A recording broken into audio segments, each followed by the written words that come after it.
9 o'clock. Probably Carson. Eh, You're gonna hear let your him be mad. Okay. Maybe not. I think I got ahead of it. Are we here? We're great. We're still here. Alex, who is the person on the back of the Charlotte Hornets jersey, or do we go nameless because we've learned better? Kemba Walker. Okay. Yeah. So, pretty. This is 3 or 4 years old, so good enough. Good to know. I don't even think you can go nameless on the NBA jerseys, though. Can't you? You have to. No. I'm not a whole. I know you can go like custom. That's a good question, though. The knockoff. Yeah. Custom space. Yeah, but they charge you for the spaces. Like they put the underscore. Yeah. Oh, Anyway. Oh, good minute and a half pre-show banter there, friends. Talking about some basketball before we talk about some soccer, because that's our favorite thing to do. Hey, everybody. Welcome to the USL show, brought to you by our lovely friends at Roughneck Scarves, your home for, let's see here, MLS, USL, national team. Also, if you want like fundraiser scarves, or if you just want to make your own scarves for no reason, Roughneck Scarves can help you out. They're not one to judge. Check those guys out, roughneckscarves.com. Also brought to you and produced by our wonderful friends at the Beautiful Game Network of podcasts, bgn.fm on the interwebs, at the BGNFM on Twitter. Definitely check that out. Also, what is it? USLnews.com for the written stuff? USLwritten.com. I should know. Oh, wait. No. USLwritten.com. Yeah. No, is it news? I thought it was news. We might have both, to be honest with you. We should be better at this plug. I need to get better at plugging the written side of things, and I'm doing a very great job of doing that. Anyway, the problem is BGN.fm on the internet. It's all there. It'll take you. You'll find it. I trust our listeners. I trust the smartness of our listeners. Off to a great start. Let's see. Joining me, you already heard him save me from plugging the wrong thing. It's the waviest man in the St. Louis metropolitan area. Recently indulged in an away days match, which is always exciting. The Cream in Your Irish Coffee, my dear friend Phil Grims. Phil, how's it going? doing all right. A little under the weather, but I'm gonna let this. I visited the Jesse James farm just north of Kansas City when I was there, and I got that mug full of hot tea. I'm gonna show it to everybody if you're live. You like that? I'm a fan. Well, I mean, you're very familiar with the gig economy, so this is the office for you. Also joining me, I suppose I'll introduce. No, it's got to be. If USL had a question, and if you think that he hates your team, it's probably one because he does, and two because he has the facts to back it up. It's my favorite brony, Pony. I say we have a theme of everyone feeling a little bit under the radar, under the cloud today, or sick. See, so sick can't come with a good joke. I think I ate something bad at lunch. Good. It was like Eeyore. And joining us. This is a horrible start. I love it. That was bad. Start it over. We're gonna keep it. It's fine. It's too late. Also joining us for the first and probably after those intros the last time, you might have seen him on a sticker for his podcast, or you might have heard him on his podcast. It's Alex, man. Hey, everybody. Thanks for having me on for the first time. No worries. Thanks for coming on for the first time and probably last time. I'll just say it again, just so that there's no obligation for you to continue coming on. Not because we don't want you. It's just because, I mean, why would you want to continue? No, I can't think of the word. Socializing with us. No, I'm always down to talk some USL with you guys. Well, do I have some great news for you, because that's what we do at the USL show. Guys, let's jump into some news. We are Ryan Allenless again, but I did make some show notes. They're a little bit more crude than his, but no one will know that except for you three, which is fine. Starting off on Austin Bold signed Sean McFarlane for their 2019 season. I think he's their second or third signing. 17 appearances for Miami FC this last year in the, what did they play in the NPSL, right? Yep. Sounds right. Sounds right. Sounds right. 877 minutes, 3 goals. Former Colorado Springs switchback. He played there in 2017 with 29 appearances, 23 starts. A Kingston, Jamaica native, played for the Reggae Boys U20s in 2013. Was there in the U20 World Cup and has 15 total youth national team appearances. Also a member of their 2015 Gold Cup squad. Yeah. For a bad logo team. It's their third signing. They're all defensive players, but this one's a right back, if I'm not mistaken. So, Bold FC doing their thing. Yeah, it's not a flashy signing, but it's a good signing. Yeah. It's nice that we're already seeing some of the tier 4 guys that have played in better places finding a place already for next year. Yeah. Since you're new, I mean, what are your thoughts on this whole? And I know what it's going to look like because we don't, so you're fine. Thoughts on the D3 teams in general, and how would you go about trying to build one of these teams? I guess kind of in the middle of, towards the end of a season right now. Talking to me, Evan. Sorry, I lost you for a second. Oh, you're good. I'm sorry. I heard the end of the question, but not the beginning. Okay, cool. How would you build one of these D3 teams right now? Like, is this the way to go with a bunch of defenders, or what would you look to add? I guess if you, if you were a GM on one of these sides. Man, if I was a GM, I would be looking for some of the guys who have played in USL back when it was D3. There's a lot of those guys because I think one of the problems with some of these teams. Like Richmond and even I think a lot of the older teams in the East are the players who played for several seasons in the league when it was D3 and maybe aren't keeping up with the talent as it rises, to D2. So I'd be trying to pluck some of those guys. To be honest, one guy I would definitely try to sign from the Charlotte Independents would be Henry Kalungi. I think he's a perfect example of one of those guys who is a solid D3 center back, but maybe doesn't quite have the speed or the top end ability to keep up with some of these D2 players. Yeah, no, that's a really fair point. And you think about, if I were one of those guys, I think I would also walk around to like all the D2 guys and say, who are these guys on other teams who are like, I think he could have seen more, starts or first team play, but in the D2 side, he could be almost a leader of your D3 side. You find guys that deserve the minutes but aren't quite getting them, and those guys might love to start every single day and show off in a lower league. Yeah, I think the other move is to find that player who, the veteran in another league, who's getting some minutes, but say, hey, you want to come over here, be the captain, be the guy who coaches up all these young guys. I think then that's a good centerpiece to build around too. Most definitely. Hometown guys, of course, you got to fill in as many of those as you can. Some like PDL stars and such. Yeah. And I think it goes the other way, right? Like, I think we're going to see, I'm going to call it the Brian Shriver sweepstakes, especially now that Richmond are going down. I don't think he gets, I don't think we get to 2019 without a D2 team or USL, D2 team really giving him a look, because he's fantastic. And then another guy, and people are going to say, well, it's only because of the week he had. But A, what a week he had. And then B, he's been doing this all year. Tsubasa Endo is another guy where if he's not either with Toronto and getting loaned to somewhere or whatever, or if there's a USL team that comes in and buys him, or if there's an MLS team that wants him, he's very, very good. And I don't think he's worth D3's. The D3 is worth his time. There we go. I'm having a great night.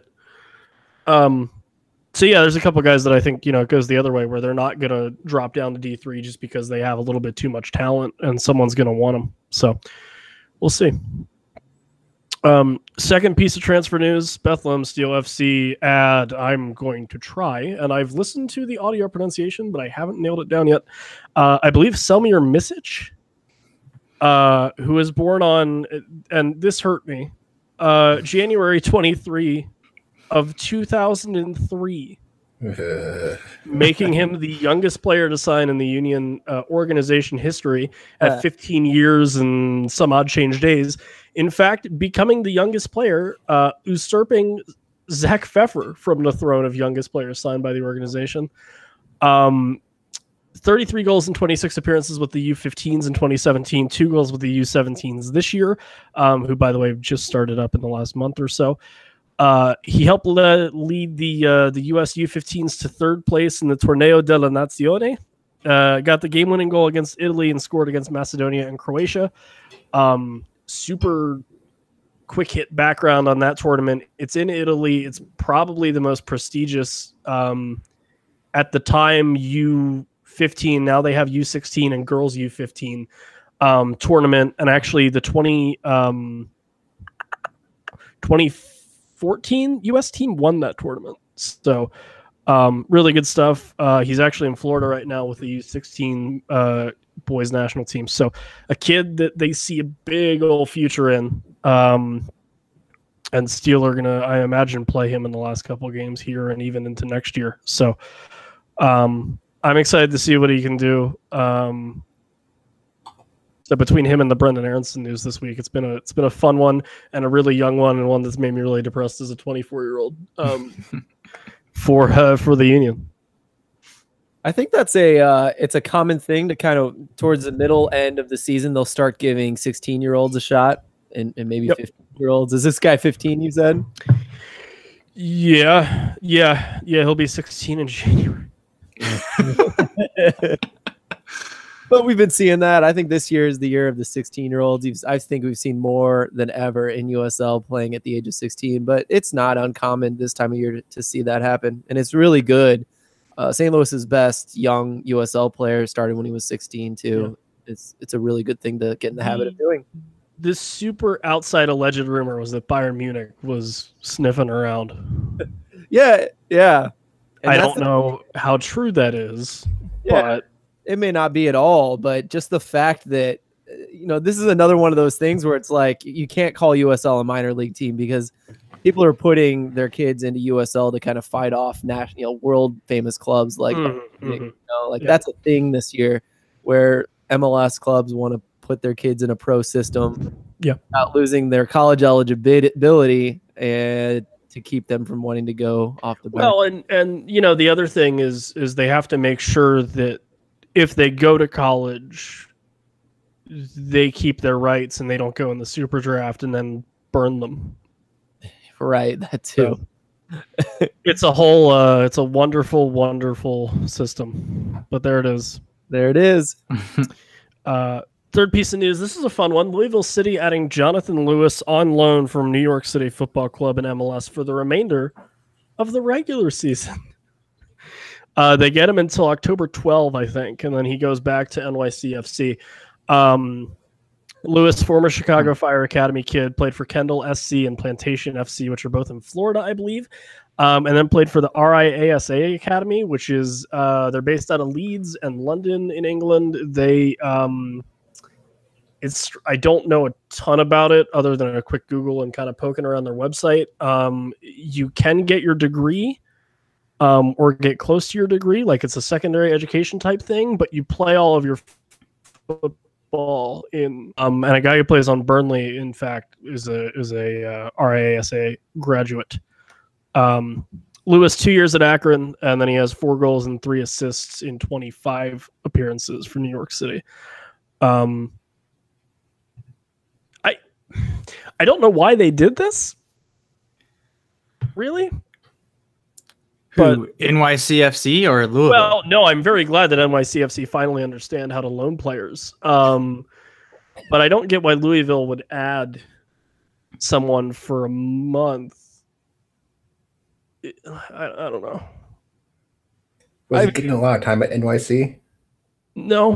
I mean, it could be maybe almost trialing for Louisville City next year then. Maybe, yeah. No, that's a fair point. And it could be more so Louisville saying we need reinforcements than it is NYCFC. Like you gotta think that, don't forget that Louisville City doesn't have their own stadium. They're not making money. They're bleeding money. They have small rosters because of that. This is probably a really affordable deal for them to get a quality attacking right winger. I wonder if it's to rest up Lancaster a little bit too.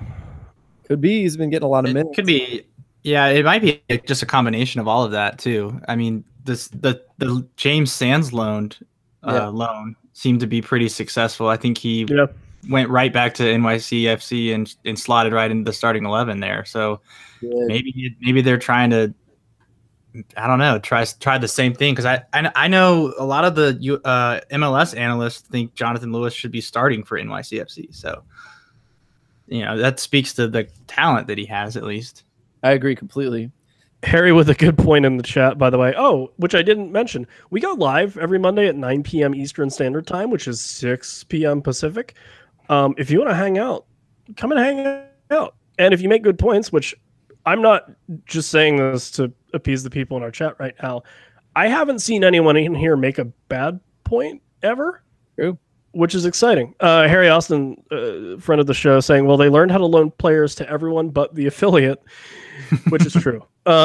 Which is very true. You got to cut down on flights. It's not like New York City is sponsored by a mega rich airline or anything. Throwing it out there. No money in that system. No money in that system at all. No. I think that's a really good point you make there, Alex. Like if perhaps he even thinks, oh, I can get it tested out for less than a month at this USL club. NYC, get a look at my level, see if I've improved, and throw me back in, give me a better shot. Perhaps NYC is even learning like how to use a USL club for what it's good for, which is it's one of its best roles, is like finding out how well a young developing player is doing against grown men. Yeah. Speaking of Louisville City, that game finally ended. Corbin Bourne, which is about a year ago in the 23rd minute, and then the remaining of that game was played this week sometime, and it ended 1-0 Cincinnati. So, yeah, and that's the road team wins every game of the series. Yeah. I think the road team has won more than half of the games all time between those two sides now. So weird. Didn't know that. That could be an interesting playoff match if that shows up. Yeah. And a little quick shout out to us. Yeah, go for it. Cincy fans getting angry at the weather. Yeah. See, even if I'm not here, someone gets a good ripping on Cincinnati. Yeah. That's where I drew the line, was like, nope, okay. I can bias free here. I can say they're a little bit ridiculous. Like you guys won. It's okay. It's all right. Congratulations. Made the playoffs this week. Clinched them. Clinched first this week, right? It's been like that for like the last 3 weeks, really, but whatever. Mathematically. They got a home game. So that's good. They did it. No, they just need to win it. Yeah. Moving on before we get more hate on the Twitters for that one. Phil, Monarchs won, St. Louis won. Wallfall in the 9th minute, Jose Hernandez for the Monarchs in the 49th. Man, I had such good conversation to bring up on this one, and it has escaped my mind since the game. So I don't remember much about this. I know, again, St. Louis did a great job, got an early goal, and kind of sat back a little too much, throughout the game, and then let one in. It's still something they should be proud of and happy about, a team as good as them, even if they're on a bit of a slipping down in quality as of late. I think St. Louis should be really happy about a point in Salt Lake City. No, I mean, Salt Lake City is still easily top 4 in the West, if not better than that. And St. Louis is trying to grab one of those last playoff spots. This is a result they need. Go there, get the draw. You're not losing points. You're doing about what you're expected to do. More Wallfall brilliance. He's so good. The linchpin in the attack makes such a big difference. LA Galaxy 2-1, Oklahoma City Energy 3, meaning the team that plays in Los Angeles, Carson, California in the USL scored 1 time, and the team in Oklahoma City scored 3 times. Lopez in the 13th on a penalty. Jose Barril, who I haven't heard about at all until this game happened, which is nice to see him back. Rasmussen in the 72nd, and then Dixon in the 81st. Second, third goals from Oklahoma City were really pretty.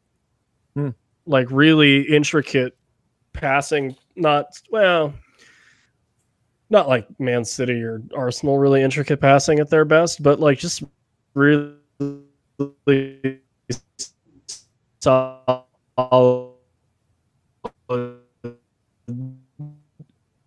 Oh gosh, we lost Evan real bad there. And it's worse than normal. Okay. Getting the ball out wide, then bring it back in goals. For Oklahoma City, you weren't playing for a title right now, but you know, Evan, somehow your voice was still going while you were talking. Yeah, they scored 2 really pretty goals, and it's with really. That's really cool. Am I still a robot? Still going. Okay. Not that bad anymore. We're back. We're back. Sorry. Okay, we're back. We're back. We've leveled out. Should I just? I just won't say that. You try to give Oklahoma City a compliment, and the world just tries to bring it down. So, yeah. Sorry about that. I mean, OKC is probably the team for me that they're not making playoffs, but out of the teams I can look at and go, they have really no chance. They're the ones I think I would have liked to see in the playoffs the most, because they have that basically USL record-tying losing streak early in the season, and that just torpedoed their entire year. Without that, they would be probably competing for the 5th seed right now.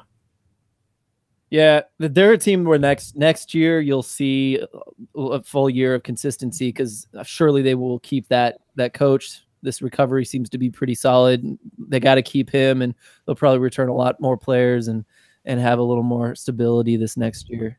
But that was I think that was most of what the problem was in the first half, is they just some of their players didn't work out, and they had to figure things out while developing a new team. It just didn't work out for them.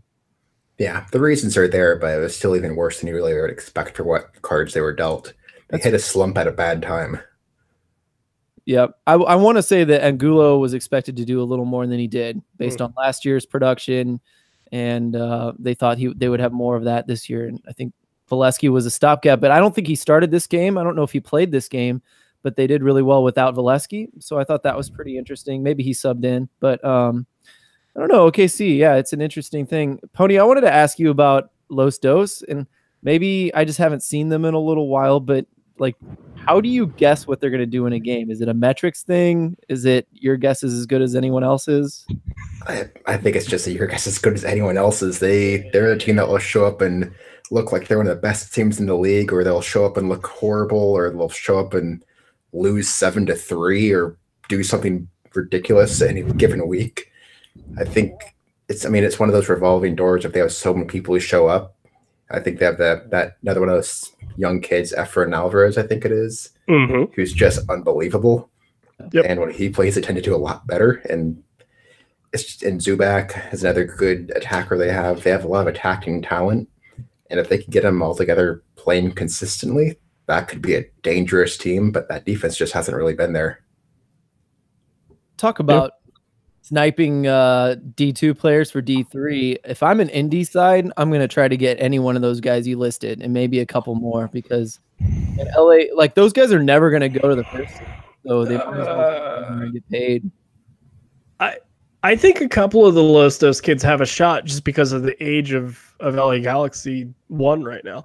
And we don't know what their philosophy is going to be as far as coaching goes, because Siggy Schmid just kind of up and walked away. So I guess if the rumor of like Greg Berhalter going over there, or someone totally, maybe even Caleb Porter, there's no rumors, but he'd be a great guy for that club. Yep.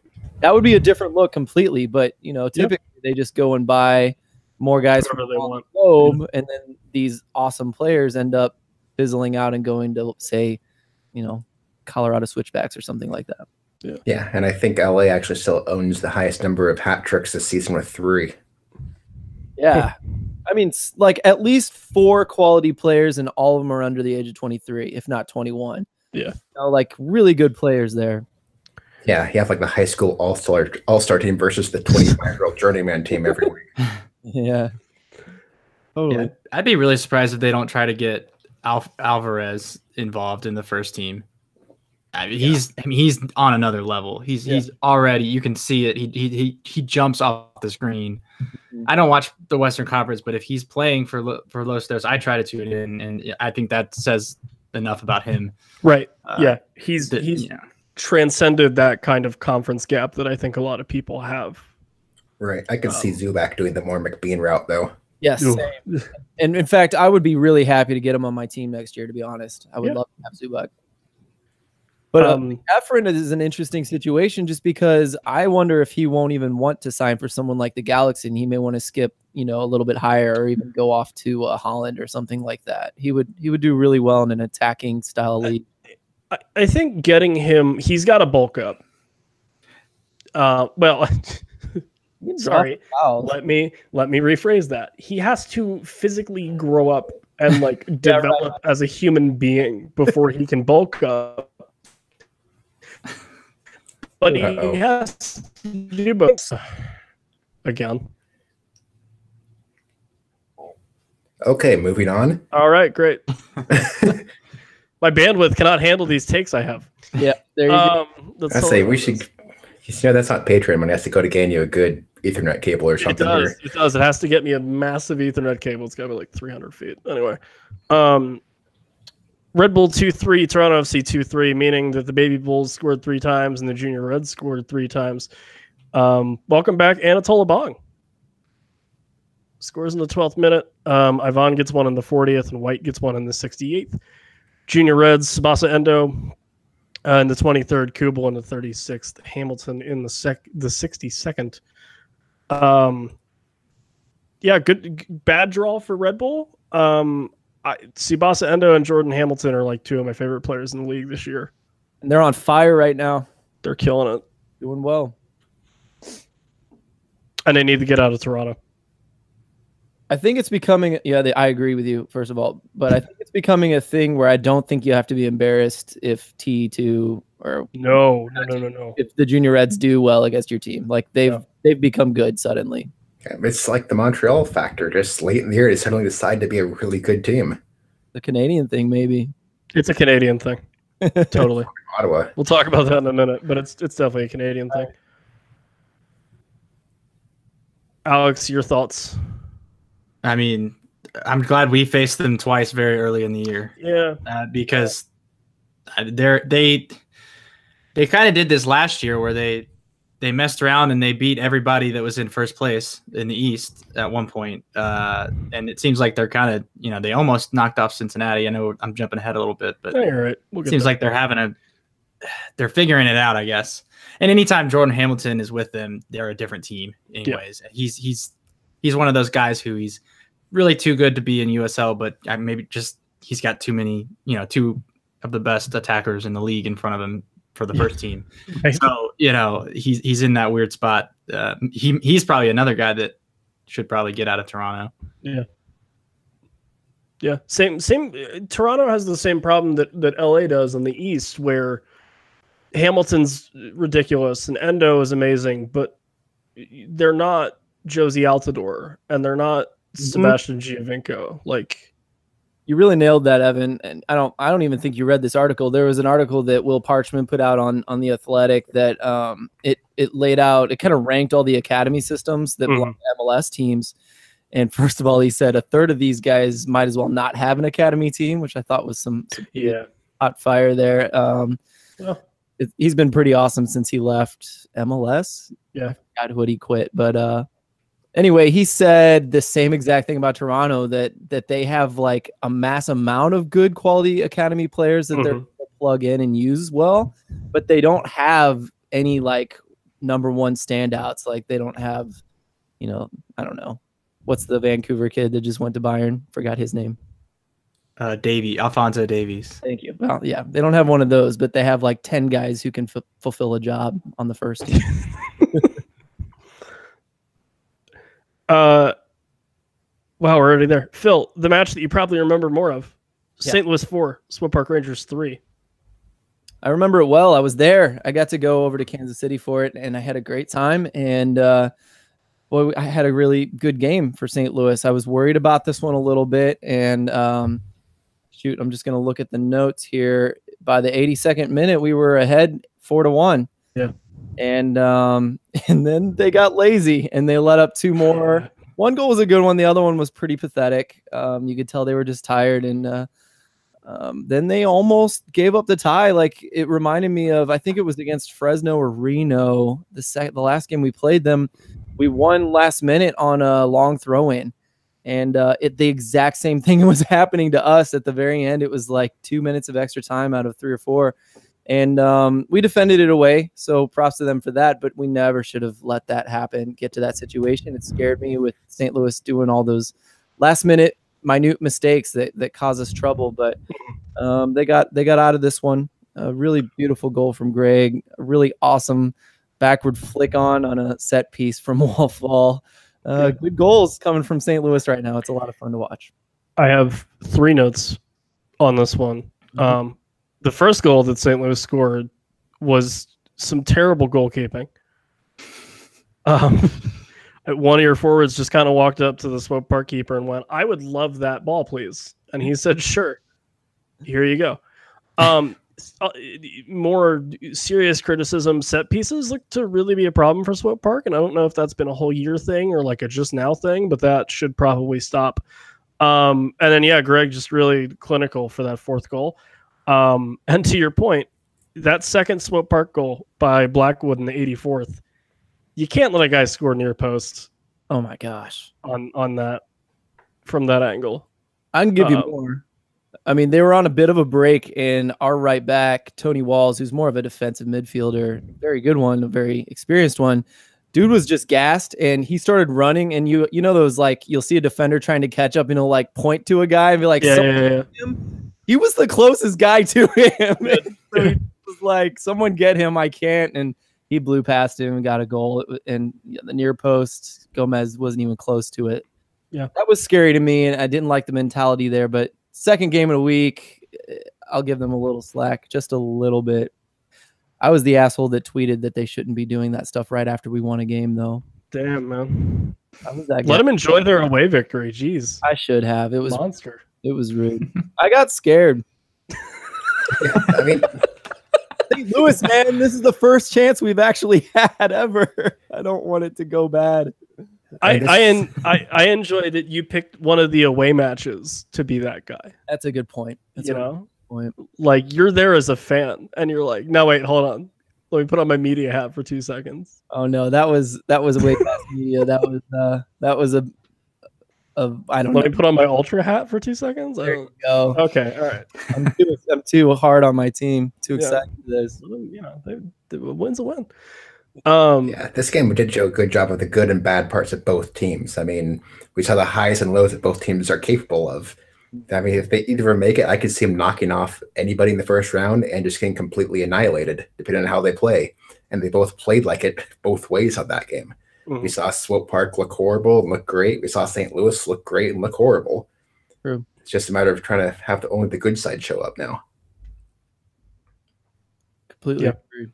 Speaking of looking great and looking horrible, Pittsburgh 2, Louisville 2. Louisville gets off to a pretty solid 2-0 lead. And then Gregory Njitsing, puts it in. So he parries the shot, and then I'm pretty sure it hits his defender and goes in that way. He gets credited with an own goal here, but I wasn't terribly he didn't throw it in or anything. Not like that's ever happened in a very cool act of sabotage that would be. But own goal by Ranjit Singh, and then a kind of penalty that Canardo Forbes puts in, and it's a draw. So no, you can't have these 3 points. Either team. And that second to fourth place right in the East is still basically tied. Yeah. It's funny. I'm friends with more Pittsburgh people than Louisville people, but the Louisville people were a little upset. I feel like the Pittsburgh people were even more upset. Like a last minute draw. So interesting. Also, if you watch the game back or if you watch the highlights, 69th minute, there's a free kick. Dan Lind almost hits his head on the goalpost. I have never been more concerned for someone that personally I don't really care about. Not that I don't like the guy. I don't have any opinion of him either way, to set the record straight. I've never met him. But like, dude, you just did that. Don't do it again. Yeah, this was his first game back too from injury. It was. And I was like, that would have been really fun to see how everyone reacted to that. Well, I mean, this week's gonna mess with that Golden Glove race a lot. Yeah. Yeah, Alex, your thoughts on this one? I mean, I'm going to be that guy to lead into your question, but not that Charlotte has a ton of chance, but is it weird for you guys to see that no one really wants to take any of these playoff spots in the Eastern Conference? It's like whenever I see it, I'm just like, well, it's too little, too late for us. If they want to, muck around and let Penn FC sneak into the playoffs. That's fine. Penn FC gonna get in there, baby. They might. I'm not even joking. They've got some. No, they very much. They absolutely have a shot, more so than we do. I mean, even looking at my projections, say Charlotte's only 6 points out of playoffs. There you go, buddy. I know, but I think we've been 6 points out of playoffs for the last month, and we haven't gained any ground, which has been well, neither is anybody else. That's why you're still there. That's true. I think we're on a winning streak, but our game was postponed. So, and then we have to play. We've never beaten Charleston away ever, and that's going to happen Wednesday, and then we have another short rest game against a 2 team, and we play terrible against 2 teams. But to get back to the Pittsburgh game, I feel like we're skipping over the most important thing, and that is Paco Craig's little braided rat tail. I didn't even see this until just now when I rewatched the highlights. If you go back to when he delivers that free kick, he's got a braided rat tail just right around his neck area, and that is all you need to know about that game, in my opinion. Do you think someone went, hey, Paco, the 90s are really back in style. Would you like to combine 2 of the most misguided hairstyles from the 90s back into one? And he went, sure. And it happened. That's phenomenal. Paco, please never again. Great. Thanks. Or every time. Or every time. Either fully, Paco, because I know you're listening, either fully commit to the braided rat tail or don't commit, And this ends the fashion portion of your podcast. Yeah. This has been the USL show Fashion Minute, if we stretch it. And yeah, that would be great. Speaking of fashion minutes, if you're looking to hook yourselves up for your recreational seasons this year, or if you even just want to look good in a European team kit or an MLS kit, I don't judge. Wear whatever you want, as long as it's not Man United. Check out our friends at Soccer Loco, uslshow.com. There's a blue box or a gray box if you're colorblind. That'll say Soccer Loco, and you can go on there and you can buy whatever you want. DK will hook you up personally. He hand delivers everything himself to you. It's a lot of travel, but he doesn't mind. Man of the people.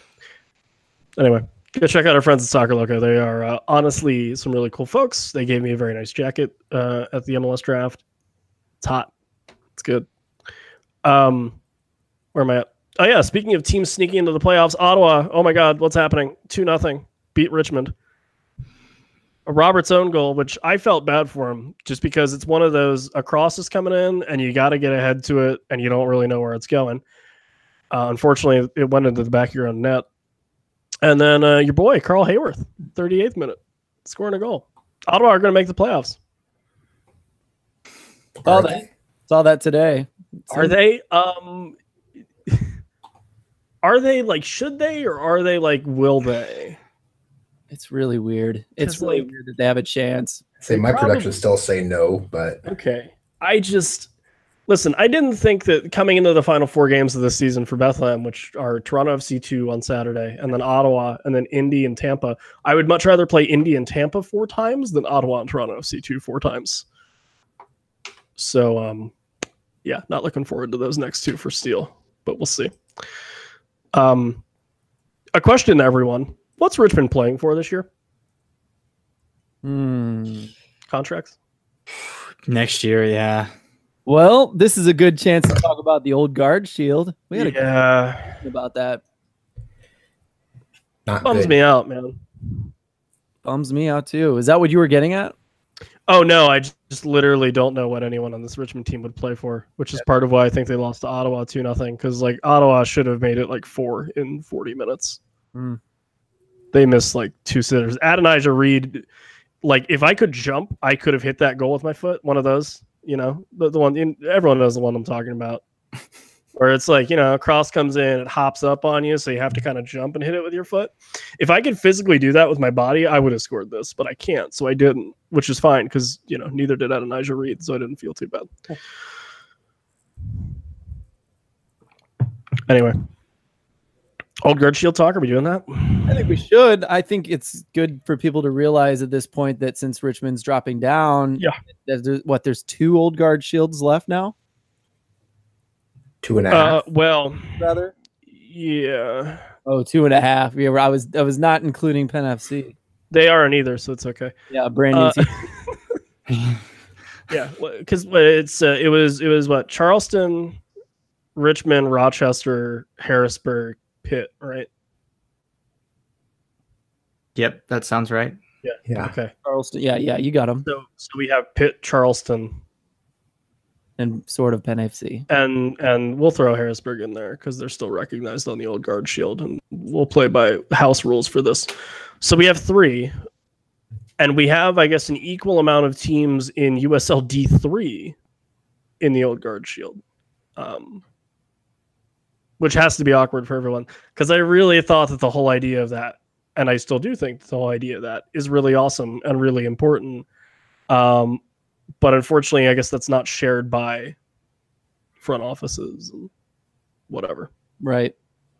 So it sucks. Well, I mean, I think it's like money necessitates what's happening. Oh yeah. No. Oh yeah. No,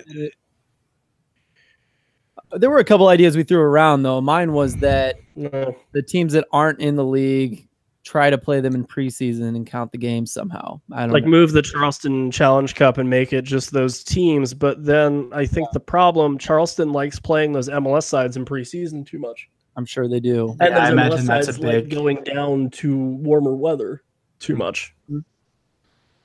Mm-hmm. Right. It just all depends on how much they care about it if they want to bring it back. You could try to arrange like a postseason event. That's going to be tough for the players to convince the players, but Yeah, I don't think you're going to have guys that are going to want to do that. Not for any, like, not from a sentimental, like, oh, F that, we don't want to do it. But just like, you have to, if the whole thing is like these clubs are dropping because money, that's more money that you have to pay. You know what? Are there any? Is there another Old Guard Shield team in Division 3? Would Dayton be in there? Rochester is in 2020, right? Yeah.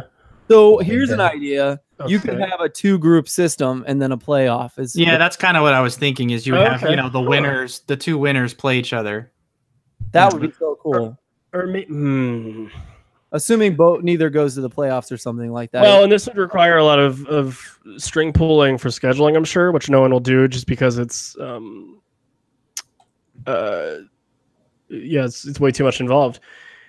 Get all the Old Guard matches out of the way early, and then if all the Old Guard Shield teams have a bye week the same week, whoever's like in the final for that, just have them play each other, scrimmage. they could work it. They could work it one way or another. And I think we should try. I would love to see it. We're getting too galaxy brain about it, I think, but We are. whatever. What we do. That's why we're here. That is why we're here. To talk about a thing that sadly won't exist next year, probably for too long. Goose says resolution Old Guard League. So I like it. they just start their own league. I like it a lot. They could call it Old Guard Pro or They something. can call it NIS. What? Tampa Bay won. Atlanta United 2-0, meaning the team that plays on the really awesomely named Proving Ground scored no goals. They didn't even play there, so that didn't work. Damn it. Tampa Bay won. Man responsible for Dan from Unused Subs tattoo, Guenzotti, went, yeah, I'll score again. And he did in the 30th minute. I'm so happy. I'm very happy. Outside of that goal, I really don't think a lot happened here, so I'm going to move on. More like Gwentati. No, No. Definitely moving on now. All right, Colorado Springs 1, RGVFC 1, Robinson in the 8th minute, Perea in the 71st. Pony, full thoughts on this one? It was a game. It happened. Basically ends Colorado Springs season as far as I'm concerned. I think they needed to win out, and this probably does it. Yeah. They scored a stunner in the 8th minute, though. That was a great goal, but That was. And then they should have had a second one in the 20th, and I don't know how that ball didn't go in. But it didn't. And then that RGV goal was really just all that run down that end line. That's what they do, though. That's their thing. That is what they do. They did it very well here. So As they can do. as they can do. Tulsa 2, San Antonio 1. San Antonio, what are you doing? Come back. Be good again. Nice. Vukovic, penalty 37th minute. Tavares, 57th minute. Elizondo in the 18th for San Antonio. Tulsa kits, I made a note, looked like Syracuse University and the Portland Timbers away kits had a baby. That's a very good reference for like Caleb Porter and Chris Nanko, and that's about it. Yeah, bad loss for San Antonio. They should have equalized on 66th and 79th minutes, but they didn't. So they have no points. yeah, they've been really up and down as of late. Mostly down. 4 wins in a row, 4 losses in a row, 3 wins in a row, and now a loss to Tulsa.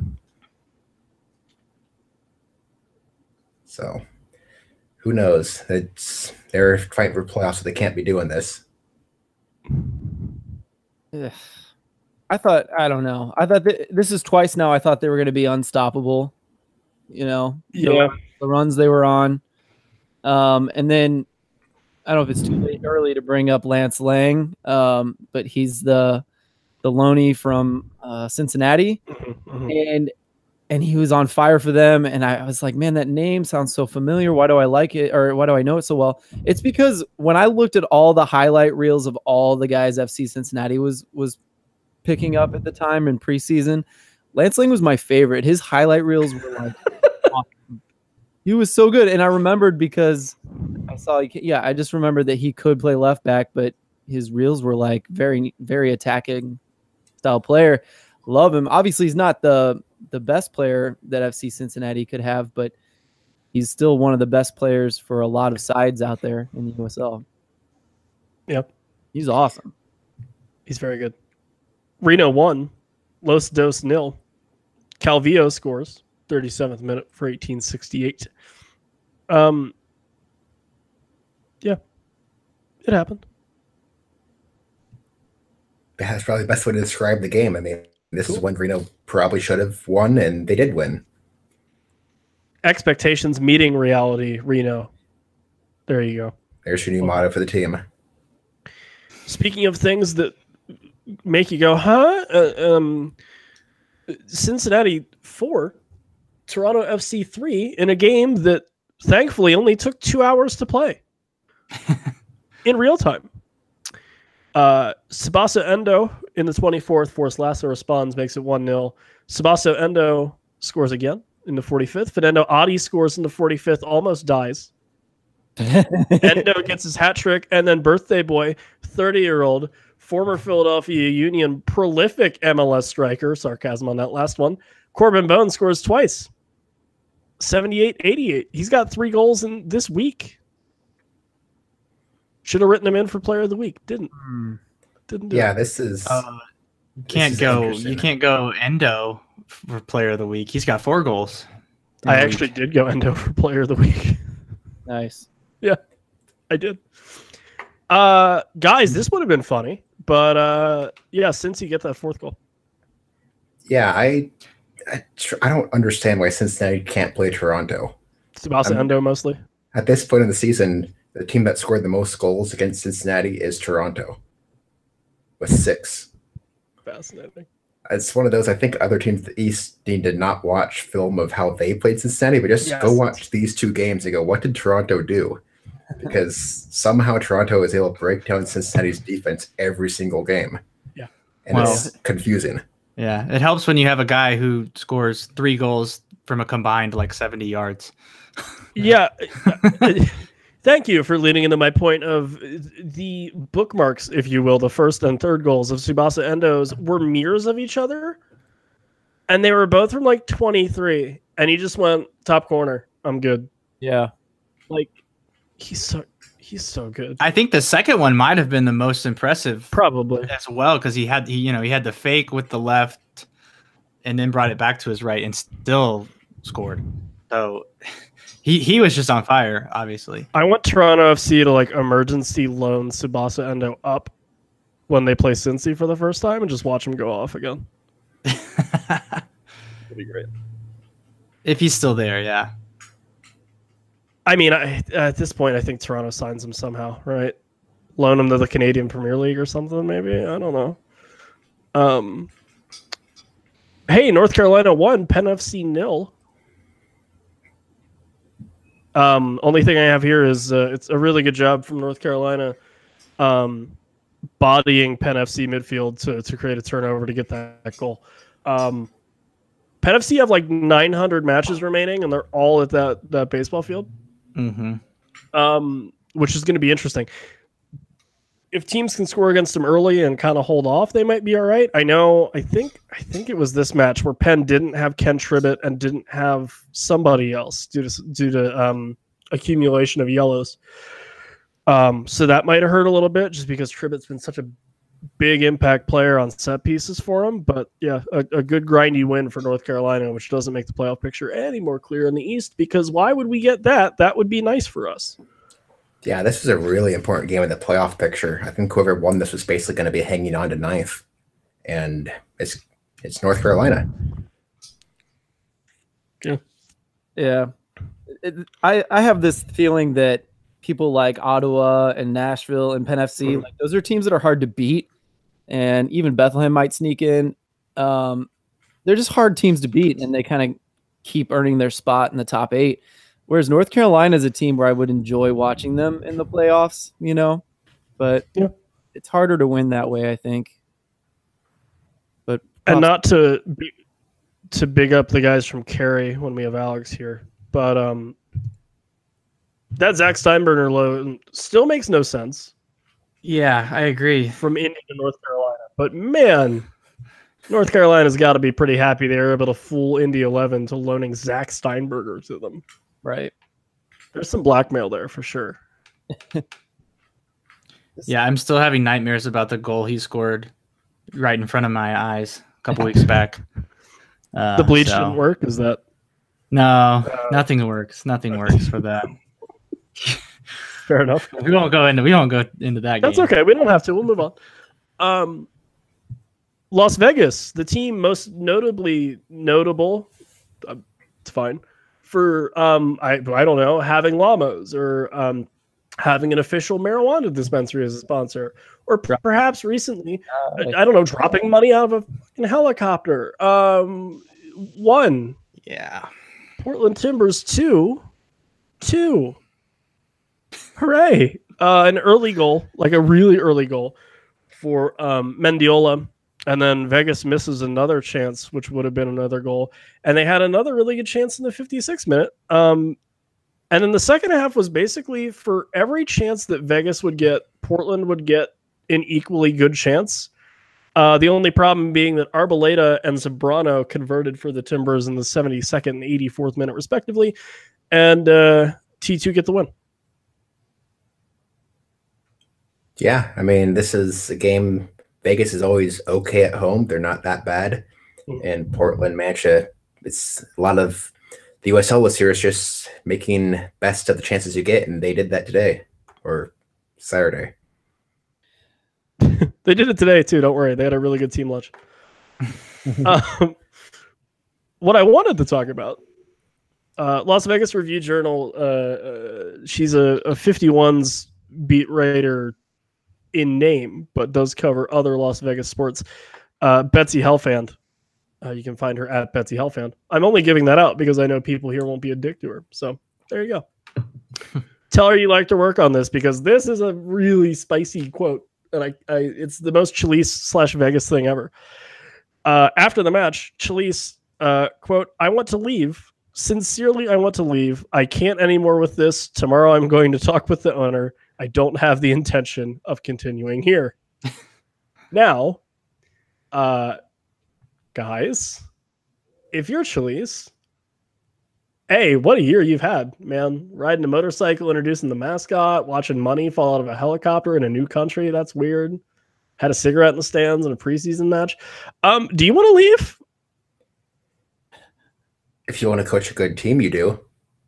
Fair. Well, and that's where I come in and say he kind of made the bed he's saying he doesn't want to lay in anymore. You know, he built this team. Kind of. That with it, he should be pointing the finger at himself. And if he's worried about the circus, well, for goodness sake, he's definitely built that. Phil entering old man yelling at cloud phase. Well, if he's complaining about the circus, golly. Alex, do you to ask a terrible question, are you familiar with the shenanigans in Las Vegas this year? And if you're Chalise and your team's sitting at 7 wins right now, do you want to are you cool with doing this next year?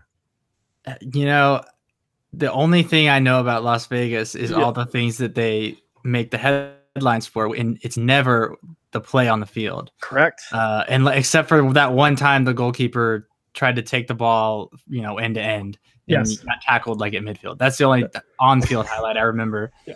So, I can see why that would be frustrating for a coach, but also when you're the guy, like you said, smoking the cigarettes in the stands after you get sent off. Yeah. And, you're suspended. He's been suspended how many times? 2. Half the season. Yeah. I mean, about half the year. Kind of hard to feel sorry for him. Well, let me try to feel sorry for him. Because I think I actually might have a little bit of a point here. You're a new team. You need to do some interesting things. You have a really nice logo. It's got neon colors. Your kits are gaudy and tacky in a good way because of where you play. You signed Freddie Adu partly because it'll get you some media attention, but partly because you think he's a good player. And the rest of your team seems to be, pretty all right. And if you're Chalise, you're all right, the mascot thing was weird. I rode him in on a motorcycle, which was dumb. The marijuana thing, whatever, take it or leave it. You're just looking, it's a nice way to bring in some money. The logo's fine. The neon lights didn't bother you. You get suspended the first time, and maybe that's just not being accustomed to the new league or whatever. And then you want to focus on soccer, right? You come back from that first suspension. I think the only thing you'd want to do is just coach a team, play a game or two, and get some wins. Then your team starts going, oh hey, we're gonna drop money out of a helicopter, which is so far removed from. It's a parody of itself at that point. Yeah. It's everyone go, oh, Vegas, they're so funny. They got llamas and 420 blaze it. They're going to give everyone weed at games and whatever. And it's they're taking, some of the kind of more out there Phoenix Rising giveaways, like the Diplo bobblehead and, whatever. And they're just taking it to a parody of itself. And a part of me thinks if you're Chalise, you almost literally can't focus on what they're paying you to do, which is coach and what you want to do with your life and have been doing with your life and coaching a soccer team. So I think a part of me kind of understands where he's coming from, because if this is the gimmicks and the nonsense that they've pulled year one, and granted, your team hasn't been great, but Alex, like you said, all of their coverage has been off the field stuff, except for when your keeper runs out 40 yards. I don't think he can do his job in a way that he wants to. I don't know. And if I was him, I'd be like, yeah, I don't want to do this because I can't focus on my job. Those are all good points. Those are valid points. I just, I still kind of look definitely like valid point. Phil, I get it. Like there's a point where yes, he signed up for the llamas and he signed up for the mascot and he signed up for the dispensary, but like the money out of a helicopter is a point where I would be very much in agreement with the coach going, I can't just watch this become a sideshow, regardless of where they play and what the gimmick for the town is, you know? I don't know. Like it's demeaning. It's at this point, it's demeaning. I get that. And I think I think you might be right, first of all, but I will also say that I still feel like he partially embraces it, where this quote alone is like, you can read it and hear his voice talking the way he does, adding to the circus with that quote. Like he loves to stir the pot.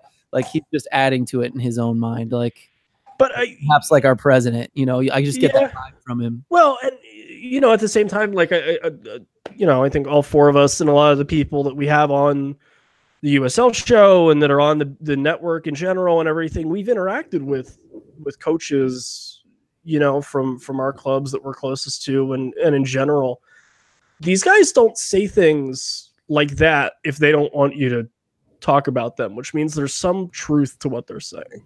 Yeah, I could see that. We definitely need to mention what Alan just said. Really good point. He said he mentioned USL at a Liga MX watch party. And he said the first thing out of someone's mouth was, isn't that the league with Las Vegas in it? And so it's, you know, is it not just talking about Vegas that it's hurting? It could be hurting the whole league if that's all anyone hears about USL. Yeah.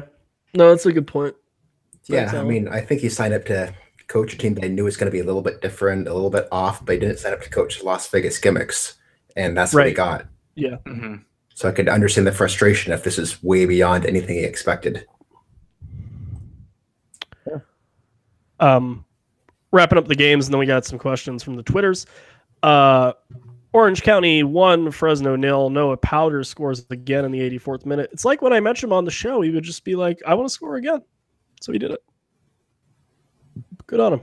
Anyone else think of that 90s movie Powder when his name is mentioned? The snowboard movie? No. No? That would make more sense. No. Yeah, what was it actually? The albino guy that had superpowers? It's a weird movie. Everyone go look for Powder. Shrek? Right. No. That's the one where he has a lot of layers like an onion. Yeah, nicely done. But yeah, I'll start.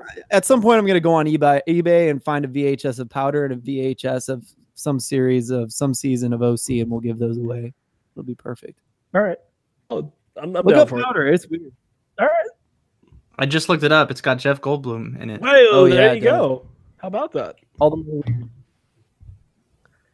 weird. Guys, our first question from the Twitters, as I try to frantically pull up the Golden Boot race because it's the one thing I didn't put in here. At Yogi McLovin, who is a Richmond Kickers fan, in fact, and a recently married one. So congratulations, Yogi McLovin. I don't know your actual name, but dude, congrats. You did the thing. He asked, with the Richmond Kickers going to Division III, what other clubs have the potential to go down as well? I don't like this. I don't like this game. I love it, dude. No, I didn't even think Richmond was going to go down. I mean, it makes sense, and I know it's mostly a monetary decision. And I've actually been really impressed and really encouraged with the response that a lot of Richmond fans have given to that news, which is we don't care where we play. We're going to stick by this team, awesome. Which is great. That being said, I know Mickey Turner, who's been on the show before, put together an article saying that Seattle might contemplate dropping down, which would make sense. I know Kev has been saying that Merritt Poulsen's been very actively against dropping down, but I mean, I could see Timbers 2 moving down. If they weren't having a good year this year, I could definitely see it a lot, more easily than if they weren't having the year they're having. Independent teams, I just think that Penn FC has too much money with Rush right now and too many resources to go down. But at the same time, I wouldn't be super surprised, and I feel like their fans would have the same response that Richmond would, which is we don't care as long as we get to support them. So That's kind of my short list. But I don't think Charleston or like Charlotte or Tampa or anybody like that drops, obviously. I don't know, guys, do we have any, is there any team where, like, if you say, oh, who's going to go down to D3, you immediately just think of, team X? I start pulling the two teams.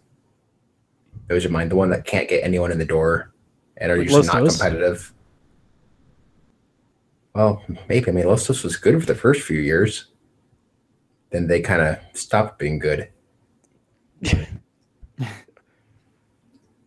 I mean, 2014, 15, they were one of the better teams. Yeah. I think you might see Atlanta make that move eventually. A lot of the kind of talk that came out of their camp when they first started the team was it was going to be all about development, and they weren't necessarily worried about results. And but I think a lot of it is just going to depend on what happens in these first couple of seasons with USL D3. If these players, especially with the two teams, if they're still developing the way that they did in D2, I think you might see the parent clubs be more willing to move down a division. Because right now it's a little bit unknown. Yes, 2 years ago USL was or maybe it was 3 years ago now, USL was at Division 3 level, but a lot has changed since then. So I think it's just going to take a year or two of kind of seeing how it plays out before we'll see a lot more of those two teams think about dropping down. Yeah. And it's definitely good. I think it's a good sign that Richmond dropped out. That's going to give them some definite stability. And I think when you look at what Greenville's doing with the players they want to bring in, and with Tucson, is it Tucson that they have that relationship with Phoenix is only going to help. Mm-hmm. Yep. And I mean, Tormenta lit up the PDL last year. Right. So I think that's a really good shout there, Alex. I think for me personally, I think you look at this in phases where I think at first USL is going to kind of let anyone drop that wants to. I know they said that they want more indie clubs than two sides in Division 3, at least at first. And I think more and more indie clubs are going to join. And so they might be okay with more and more two sides dropping down. So I think you just put them in this pot. And for me, like, the dividing line is like any team that only seems to use it for development and then also uses the senior team's MLS stadium / has zero attendance. Like, those are the teams to me, like, those are the first ones you knock down.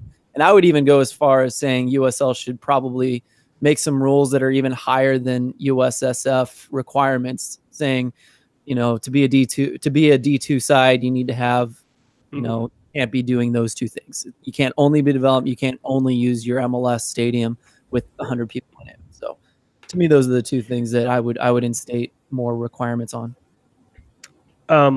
The other one where, in retrospect, now I'm going, well, yeah, of course they're dropping. But as soon as what is it, Loudoun United, DC's affiliate team, started getting announced, DC doesn't have any reason to keep Richmond around, and Richmond aren't, printing money or anything. So in retrospect, I went, yeah, this makes sense. Yep. Our second and final question tonight, it's from someone that we all know pretty well. Alex is your co-host of Talking Jacks. It's the lovely Ben Gosshorn, or Goose, or as I've called him, the Bernie Sanders of USL, or as I've more recently called him, the Greenville FC. Yeah, that Greenville propaganda machine, because he's every one of the team around. To make things simultaneously easier and harder, your current winner of the Golden Boot, 19 goals, Cam Lancaster. North Carolina, Rios has 17. Cortez and Phoenix was 16. Thomason and Voldson was 16 for Orange County. And it's a 4-way tie for fifth right now with Langsdorff, Guerra, Brett, and Barry. So sorry, we lost you, Evan. So I'll just re-ask that. Yeah, go for it. Which striker in the Golden Boot race would you want to build a team around? Was the question. Yeah. Alex, you want to start us off? Yeah, because then I can go ahead and answer the obvious one. Yeah. It's got to be Cameron Lancaster, right? I mean, he's done it. He's running away with it at this point a little bit. Until this week, right? Well, but he's only played 1,600 minutes. That's versus Thomas Enevoldsen, who's played nearly 3,000 minutes. Holy cow! Like he's just on another level. Yeah. And having obviously seen him up close a couple times, he's one of those guys who jumps off the field when you see him. It's not that he's on another level, because we've seen guys have years where they're just unconscious. He's been there, like, consistently. Yeah, like, which is scary. I'll answer and I'll say I actually want Solomon Asante. I thought I was gonna get in trouble for dropping down. No, that's a deep cut. That's way down there. Tied for 9 with 13, but I think if you look at his assists right now as well, he's got 7 of those. So that's why I'm just. I'm gonna do what you did, because my answer was Ledesma, who's first in assists. It's kind of a clear statement, but same idea though. Evan, what were you getting at there? Sorry. Yeah, well, and obviously, like, we cheated because we went to the assist column. I was about to say, you guys are totally cheated because. But I think it's one of those things where if you look at Asante, or even if you look at Ledesma, who's up there, I mean, he's got 13 goals and 15 assists, the league record now. Those are two guys that you can't separate one of those stats from the other one. Like, they're total players for their team, and their team, I think, and it's not one guy more than the other. Since he wouldn't be where they are and Phoenix wouldn't be where they are without Ledesma or Asante at all. Because Ledesma can hit any pass that he wants, and he's also got a great, shot. And Asante is a little bit of a different player in that I think he's more physical. So it depends on what kind of team I want, really.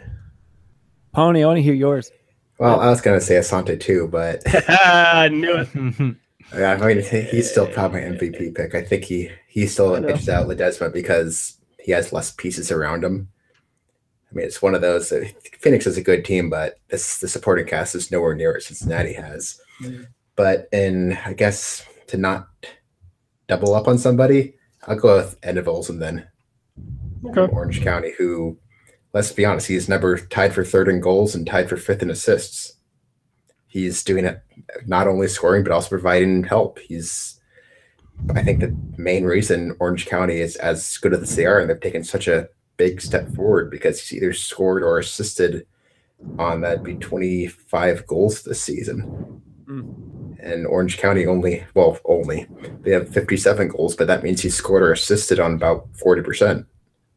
And that's a pretty big number. Yep. Guys,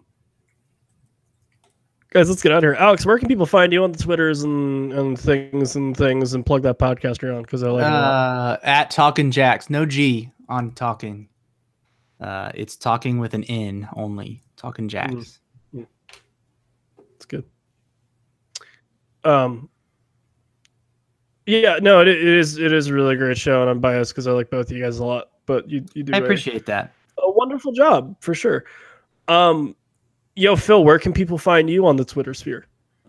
At Phil Grooms, 2 L's, 2 O's, or STL Soccer Report. Also on Twitter. It's the wave machine. The wave machine. The wave pool, if you will. I should have said that. Podcast name right there. Yep. Pony, where? I'm going to assume you cut out and just ask what my Twitter handle is. So yeah, I did. I'm going to say you can find me at Iron Pony Chef on Twitter. I guess I'll try to get through all these without my mic cutting off. The one that's more important than my personal, at the USL Show. Follow us there. Give us a follow. It's some good stuff. Also, if you want to listen live to the show every week, Mondays, 9 p.m. Eastern, youtube.com/the USL Show. That's where you can subscribe and stuff. You'll get a notification. It'll be great. Also, thing I'll plug this week, kind of hard. Our email, gmail.com, or sorry, the USL show at gmail.com. Please use that. I check it decently often now. Say hi. Tell us you like us. Tell us you don't like us. Tell us that my mic's terrible. It's not. I promise. It's my internet. Yeah, other things. USLshow.com. That's where you can find all of our episodes, which includes the old ones with like Kyle and Pony and Brendan and Chad. And yeah, it's good stuff. And then all of our archives are there. You can also find a link to our Patreon, patreon.com/the USL show. It's good stuff. We got to record that second episode of You Play We Don't before September ends, or else I'm going to kick myself. So look for that. Anyway, if for whatever reason you want to hear more of me or hear me when my voice doesn't cut out, the good news is Twitter doesn't cut out because it's text at SpeakEvanSpeak. I know it's ironic tonight because I've been having trouble doing it. Anyway, guys, until next week, we appreciate you for listening. If this is your first time, or if you've been with us since January, which is crazy to think about. Thanks, Phil, for Pony. It's Evan Valella signing off. Take care of yourselves, and remember, don't be a dick.